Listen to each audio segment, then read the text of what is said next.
ये बड़ी खबर लखनऊ से है। शायर मुनव्वर राणा के घर देर रात पुलिस का छापा पड़ा है। रायबरेली पुलिस ने लखनऊ पुलिस की मदद से ये छापेमारी की। मुनव्वर राणा के परिवार का आरोप यह है कि पुलिस उन्हें प्रताड़ित कर रही है। सुमैया राणा ने पुलिस पर प्रताड़ना का आरोप लगाया है। 50 से ज्यादा पुलिसकर्मी अचानक घर में घुस गए, ये उनका कहना है। घर में मौजूद महिला और बच्चों का फोन छीना गया है, ये भी उन्होंने आरोप लगाया है। बड़ी खबर, सुमैया राणा ने पुलिस पर प्रताड़ना का आरोप लगाया है। कहा है कि 50 से ज्यादा पुलिसकर्मी अचानक उनके घर में घुस गए, बच्चों का मोबाइल फोन छीन लिया, नॉक तक नहीं किया, डोरबेल भी नहीं बजाई, दरवाजे पर आवाज की गई और अंदर आ गए 50 से 60 पुलिसकर्मी और उसमें कोई लेडी पुलिस वुमन नहीं थी। इस वक्त हम अपने घर के बाहर हैं। आप देख सकते हैं कि पापा भी बैठे हुए हैं और पुलिस ने पूरे मेरे घर को घेर रखा है। पुलिस ने पूरी तरीके से पूरे मेरे घर को घेर रखा है, पापा के घर को मतलब। और जो उस दिन फायरिंग का कांड हुआ था, बजाय इसके कि तफ्तीश करने के, पुलिस पूरी तरीके से इस केस को क्या करने पे लगी हुई है, यानी कि इनसे मुजरिम तो पकड़े नहीं जा रहे हैं और उल्टे ये आकर के हमारे वहाँ दबिश डाल रही है, बदतमीजी कर रहे हैं और बदतमीजी कर रही है पुलिस। उसके अलावा ऊपर घर के अंदर लेडी पुलिस गई हुई है दबिश डालने के लिए। तो ये आपने सुमैया राणा का वीडियो देखा, उसी वक्त का बनाया गया लगता है। इसमें आप ही लोगों से बात कर रहे हैं, आप बिना अलाउ करे आप अंदर को किसने आने दिया आपको? एक्सक्यूज मी, आप अंदर कैसे आए? अंदर लेडीज हैं, एटलीस्ट आप बेल बजा के आएंगे ना अंदर। ये आपका वे अंदर आने का? बंद कर लीजिए, आप बंद कर लीजिए। नहीं, हम तो बंद कर लेंगे, पर ये आपका कोई तरीका नहीं है कि अंदर औरतें होंगी आप ऐसे अंदर आ गए। कोई भी कैसे भी लेटा हो सकता है, किसी के घर में कुछ भी हो रहा होता है, आप अंदर चलते चले आ गए। Who the hell you are? किसने आपको परमिशन दी अंदर आने की? तो ये आप देख सकते हैं, ये अंदर का वीडियो है और इसमें ये कहते सुना जा रहा है कि आप अंदर कैसे आ गए। कोई किसी भी स्थिति में हो सकता है, किसकी परमिशन लेकर आप अंदर आए हैं। अंदर आप पुलिस के जवानों को देख सकते हैं इस वीडियो में। 50 से 60 इनकी संख्या होने का आरोप लगा रही है सुमैया राणा। थोड़ी देर पहले उन्होंने हमसे बात की और उनका ये कहना है कि उनके पास कोई प्रोटेक्शन, कोई सर्च वारंट नहीं था, उन्होंने कोई आदेश नहीं दिखाया, वो सीधे घर में दाखिल हो गए, उन्होंने फोन छीन लिया बच्चों का और ये सब कुछ अचानक हुआ। उनका व्यवहार अभद्रता वाला था इन पुलिसकर्मियों का। रायबरेली पुलिस और लखनऊ पुलिस, ये दोनों के पुलिसकर्मी इस दौर में वहां पे मौजूद थे, ऐसा कहा जा रहा है। और मुनव्वर राणा के परिवार का आरोप है कि पुलिस उन्हें प्रताड़ित कर रही है। एक वीडियो भी घर के बाहर से बनाया सुमैया राणा ने, थोड़ी देर पहले हमने आपको दिखाया भी था। उसमें देखा जा सकता है कि मुनव्वर राणा भी बाहर बैठे हुए हैं और वो पुलिस पर बदतमीजी करने का आरोप लगा रहे हैं। उनके पुत्र पर जो कथित रूप से फायरिंग की गई, उनका कहना है, सुमैया राणा का कहना है कि उसके आरोपियों को पकड़ने के बजाय पुलिस उन्हें ही परेशान कर रही है। ये वीडियो देखिए आप, ये अंदर बना हुआ बताया जा रहा है, घर के अंदर का, जब पुलिसकर्मी वहां मौजूद थे। आरोप ये भी है कि कोई महिला पुलिसकर्मी इस पुलिस बल का हिस्सा नहीं थी जो पुलिस पर अंदर दाखिल हुआ। लखनऊ से खबर, शायर मुनव्वर राणा के घर देर रात पुलिस का छापा। मुनव्वर राणा के परिवार का आरोप है कि पुलिस उन्हें प्रताड़ित कर रही है।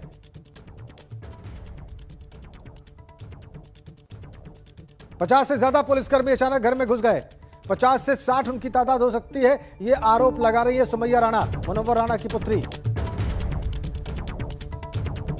हमें पुलिस के बयान का इंतजार है, पुलिस क्या कहती है इस कार्रवाई के बारे में, क्या बताती है संख्या के बारे में, क्या कारण बताती है, इसका हमें इंतजार है। अभी पुलिस का वर्जन सामने आना बाकी है। इस वक्त हम अपने घर के बाहर हैं। आप देख सकते हैं कि पापा भी बैठे हुए हैं और पुलिस ने पूरे मेरे घर को घेर रखा है। पुलिस ने पूरी तरीके से पूरे मेरे घर को घेर रखा है, पापा के घर को मतलब। और जो उस दिन फायरिंग का कांड हुआ था, बजाय इसके कि तफ्तीश करने के, पुलिस पूरी तरीके से इस केस को क्या करने पे लगी हुई है, यानी कि इनसे मुजरिम तो पकड़े नहीं जा रहे हैं और उल्टे ही आकर के हमारे वहाँ दबिश डाल रही है। और बड़ी खबर है रायबरेली से ही। मुनव्वर राणा के बेटे तबरेज पर हुई फायरिंग के मामले से जुड़ी है पुलिस। आज 11 बजे इस मामले का खुलासा करेगी। बीती रात लखनऊ स्थित मुनव्वर राणा के घर पहुंची थी पुलिस। 28 जून को त्रिपुरा पेट्रोल पंप पर तबरेज पर हमला हुआ बताया गया। मुनव्वर राणा ने अपने ही भाई भतीजों पर संगीन आरोप लगाए थे। सूत्रों के हवाले से बहुत बड़ी खबर, पुलिस को खुद पर गोली चलवाने का शक है। सूत्र कह रहे हैं मुनव्वर राणा के बेटे ने खुद पर गोली चलवाई है। ये सूत्रों के हवाले से खबर है, पुलिस ऐसा मान रही है। मुनव्वर राणा ने अपने ही भाई भतीजों पर आरोप लगाए थे।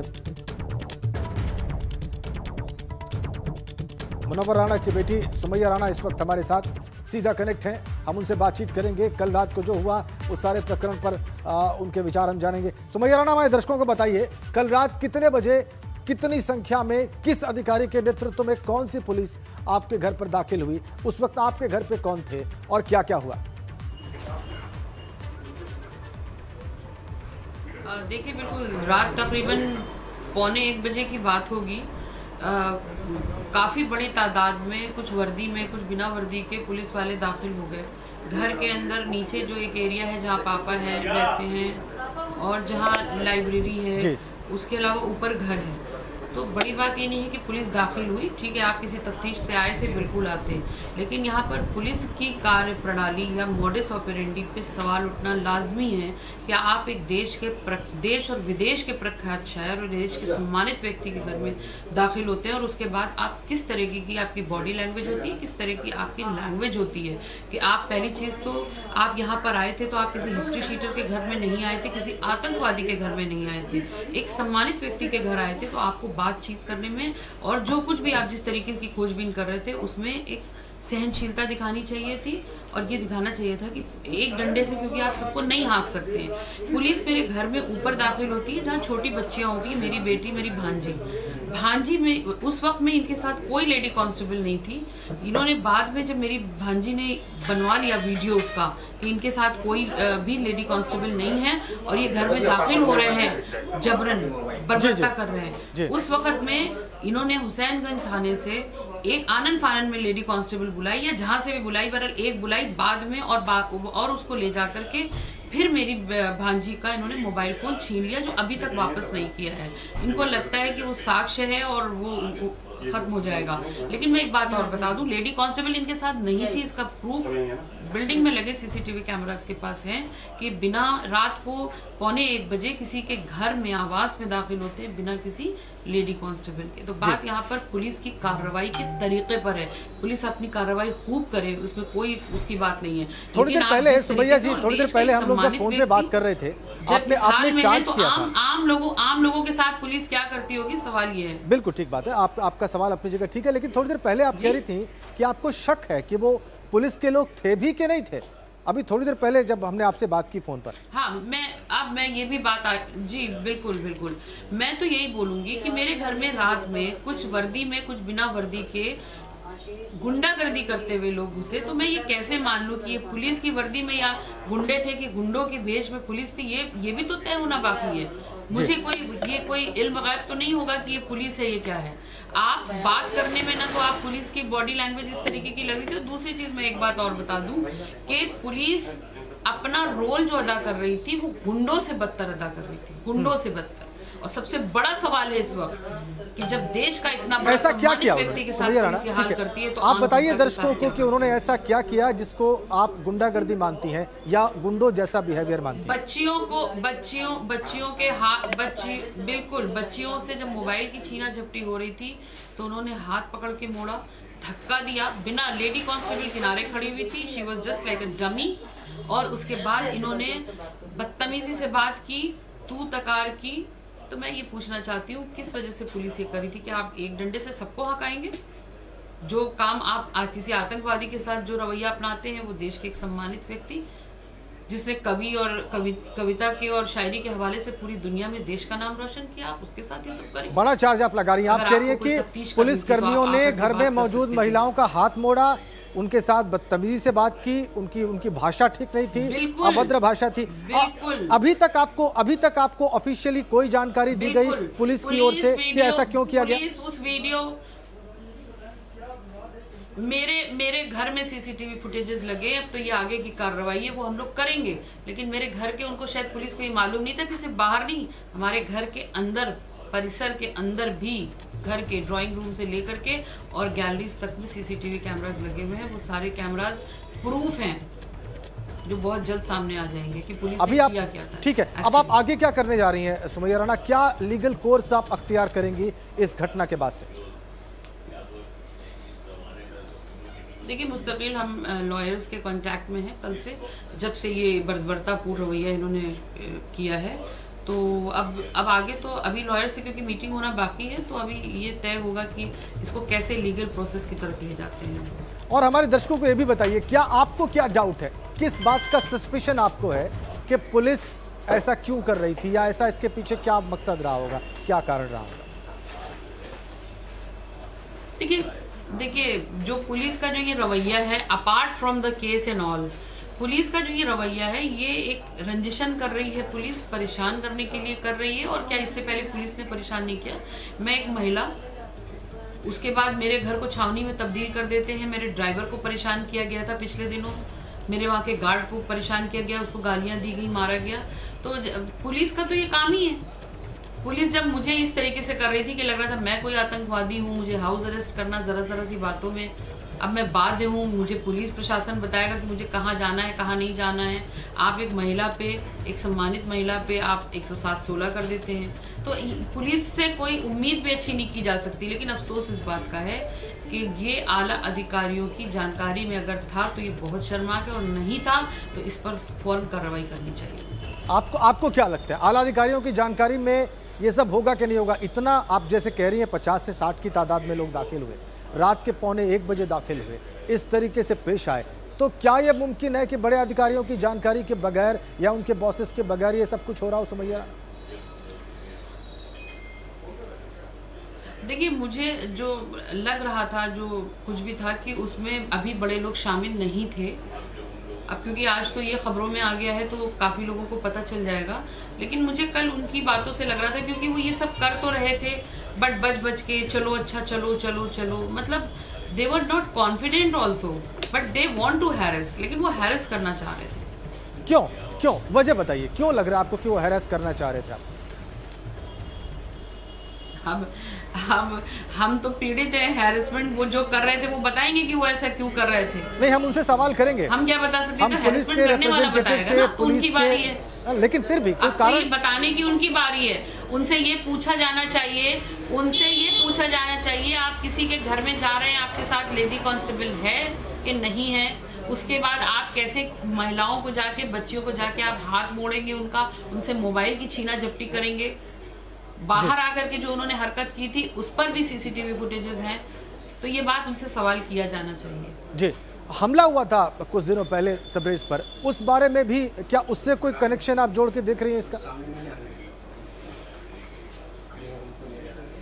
अब ये तो मुझे नहीं पता, लेकिन मे भी, क्योंकि 28 जून को उनके ऊपर हमला हुआ था जिसमें वो बच गए थे बाल अल्हम्दुलिल्लाह, तो मे भी कि उसी से रिलेटेड। लेकिन मैं फिर एक बात बोलना चाहूँगी जी, कि किसी भी रिलेशन में पुलिस यहाँ आई थी, अगर पुलिस के काम करने में बाधा नहीं डालता कोई, ऐसा तो नहीं था कि पुलिस आई और उसके काम में बाधा डाली जा रही हो तो पुलिस ने ये एक्शन अपनाया हो। जी जी, ये बात तो आप सहूलत से भी कर सकते थे, लेकिन आपने आकर के एक जो माहौल बनाया है, जो पूरी बिल्डिंग हैरेस हुई है, पूरा अपार्टमेंट हैरेस हुआ है, सम्मानित लोग रहते हैं यहाँ पे, और आपने इतने, मतलब आप घर में आकर के इस तरीके से महिलाओं के साथ करेंगे? नहीं, बिल्कुल, कानून भी तो कोई चीज होती है। ये बात अब पूरा देश देख रहा है, पूरा प्रदेश देख रहा है सुमैया राणा। आपके बयान को अनकट हमने लाइव दिखाया है, इससे पहले जो बातचीत आपने की फ़ोन पर वो भी देश ने देखी, प्रदेश ने देखी। आपने जो वीडियो बनाया था रात को वो भी हमने दिखाया है। अभी आपने जो भी बयानात यहाँ पर कैमरे के सामने लाइव दिए हैं, अभी कहा है जो कुछ भी, वो हम सब देख रहे हैं। लेकिन क्या इससे पहले कोई ऑफिशियल पुलिस कंप्लेन आपने सुबह सुबह किसी भी बड़े पुलिस ऑफिसर को लॉन्च की? वहाँ पर गई आपने बताया कि ऐसे ऐसे किया है पुलिस के लोगों ने मेरे साथ, हमारे घर के लोगों के साथ? अपना सवाल रिपीट कर दीजिए सुमैया राणा। मैं सिर्फ ये कह रहा हूं कि अब तो सारे देश को आप बता ही रही हैं कैमरे के सामने लाइव, और सारा प्रदेश और देश आपका बयान देख रहा है, लेकिन क्या कोई आधिकारिक पुलिस कंप्लेन आपने लॉन्च की है क्या कोई एप्लीकेशन दी है कि इस तरह की मोडस ऑपरेंडी पुलिस के द्वारा क्यों अपनाई गई? तमाम जो स्टैंडर्ड ऑपरेटिंग प्रोसीजर होते हैं पुलिस के काम करने के, उनका वायोलेशन क्यों किया गया? सुबह सुबह आपने किसी अधिकारी को बताया, कोई एप्लीकेशन दी? बिल्कुल, आपने ये सही सवाल किया। हम लोग बस उसी की तैयारी में थे, क्योंकि यहाँ पर हमारे मीडिया के भाई बहुत सारे मौजूद हैं, तो इस काम में थोड़ी सी देरी हो गई। अभी हम किसी का इंतजार कर रहे हैं, वो आ जाए तो हम इसी प्रोसेस के लिए आगे जा रहे हैं। ठीक है, बहुत बहुत शुक्रिया आपका सुमैया राणा, हमसे बातचीत करने के लिए और विस्तार में बातचीत करने के लिए, और तमाम जो आपकी शिकायतें हैं, जो आपके आक्षेप हैं, वो हमारे दर्शकों ने देखे। सुमैया राणा सनसनीखेज और बहुत गंभीर आरोप लगा रही हैं पुलिस पर। इस न्यूज बुलेटिन में बड़ी खबर रामपुर से है। धर्मांतरण प्रकरण मामले में सूत्रों के हवाले से बड़ी खबर है। लखनऊ एटीएस ने रामपुर के थाना टांडा क्षेत्र में छापा मारा है। 3 युवकों को हिरासत में लेकर उनसे पूछताछ की जा रही है। एटीएस ने पूछताछ के बाद 2 युवकों को छोड़ भी दिया है। एक युवक को एटीएस अपने साथ लेकर गई है। युवक के परिजन इस मामले पर खामोश हैं। बड़ी खबर, एटीएस ने पूछताछ के बाद 2 युवकों को छोड़ दिया है। 3 युवकों को हिरासत में लिया था। 2 युवकों को फिलहाल एटीएस ने छोड़ दिया है, लेकिन उसके परिजन इस मामले पर अभी खामोश हैं। रामपुर से खबर, धर्मांतरण प्रकरण से जुड़ी हुई। थाना टांडा इलाके में छापा मारा है एटीएस ने। 3 युवकों को हिरासत में लिया है, पूछताछ की गई है, 2 को छोड़ दिया गया। तो धर्मांतरण प्रकरण में एटीएस का एक्शन लगातार जारी। एटीएस लगातार कार्रवाइयां कर रही है। ताजा और सबसे ताजा मामला रामपुर से, धर्मांतरण प्रकरण के मामले में सूत्रों के हवाले से इस वक्त की बड़ी खबर। 3 युवकों को हिरासत में लिया गया, पूछताछ की गई, 2 युवकों को छोड़ दिया गया है। हमारे सूत्रों के हवाले से जानकारी। अगली बड़ी खबर चित्रकूट से है। डकैत गौरी यादव पर पुलिस ने इनामी राशि बढ़ा दी है। पुलिस ने गौरी यादव पर 5.5 लाख का इनाम घोषित किया है।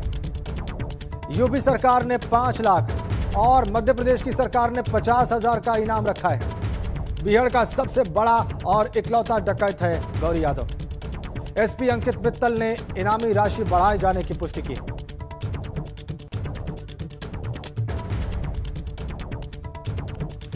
और एक और बड़ी अपडेट, उत्तर प्रदेश के नए डीजीपी आज अपना पदभार ग्रहण करेंगे। मुकुल गोयल दोपहर 12:30 बजे अपना पदभार ग्रहण करेंगे।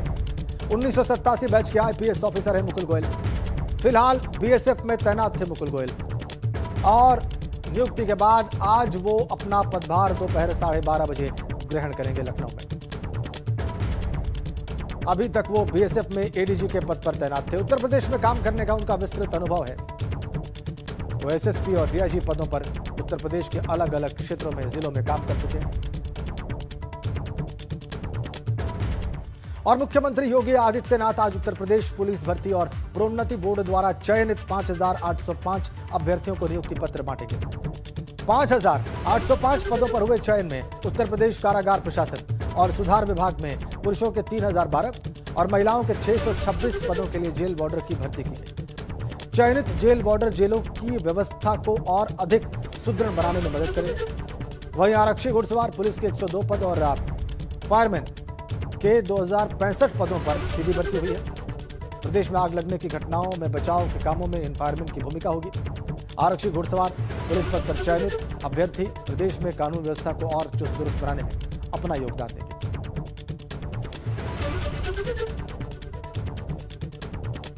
और बड़ी खबर, समाजवादी पार्टी पर बीएसपी सुप्रीमो मायावती ने बड़े आरोप लगाए हैं। कहा है कि देश की ज्यादातर बड़ी पार्टियां समाजवादी पार्टी से गठबंधन में किनारा कर रही हैं और इसीलिए सपा छोटे दलों के साथ गठबंधन कर रही है।